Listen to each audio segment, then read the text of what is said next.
ഒരു പൂന്തോട്ടത്തിൽ ചെന്ന് പൂന്തോട്ടത്തിൻ്റെ ഭംഗി ആസ്വദിക്കണം.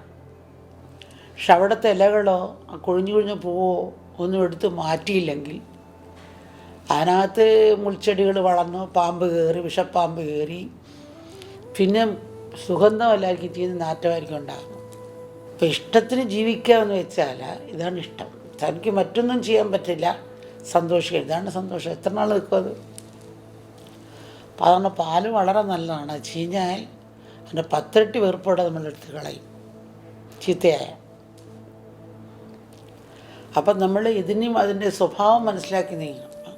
ഉദാഹരണത്തിന് റോഡെടുത്ത് നോക്കുക. റോഡിൽ സത്യത്തിൽ മനുഷ്യൻ നടക്കാനുള്ള വഴി ചിലടത്ത് വേറെ വെച്ചിട്ടുണ്ട്, സൈക്കിളിന് പോകുന്നതിന് വഴി വേറെ ഉണ്ട്.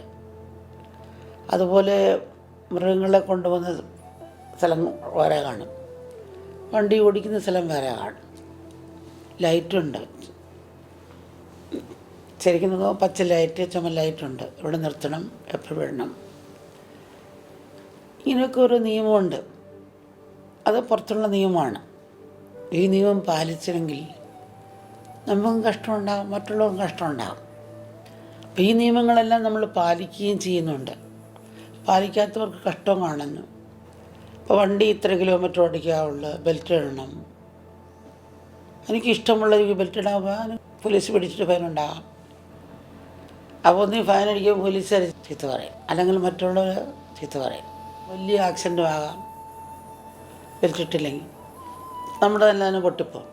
അപ്പം അതുപോലെ ഇഷ്ടത്തിന് പോകാൻ ഇങ്ങനെയൊക്കെയുള്ള വിപത്തുകളും ഉണ്ടാകും.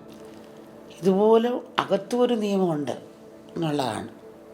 ഈ നിയമം പാലിച്ചില്ലെങ്കിൽ നമുക്കും കഷ്ടമുണ്ടാകും, മറ്റുള്ളവർക്കും കഷ്ടമുണ്ടാകും. അപ്പോഴാണ് ഈശ്വരനെ പഴയ പറയുന്നത്. അപ്പോൾ ഈശ്വരനെ കുറ്റപ്പെടുത്തുക. ഈശ്വരൻ ഒരു ജഡ്ജിയല്ല. നമ്മുടെ മനസ്സാക്ഷിയാകുന്ന കൂട്ടെന്ന് നമുക്ക് രക്ഷപ്പെടാൻ നമുക്ക് സാധിക്കില്ല. പുറത്തായാലും അകത്തായാലും അത് നമ്മൾ മനസ്സിലാക്കണം.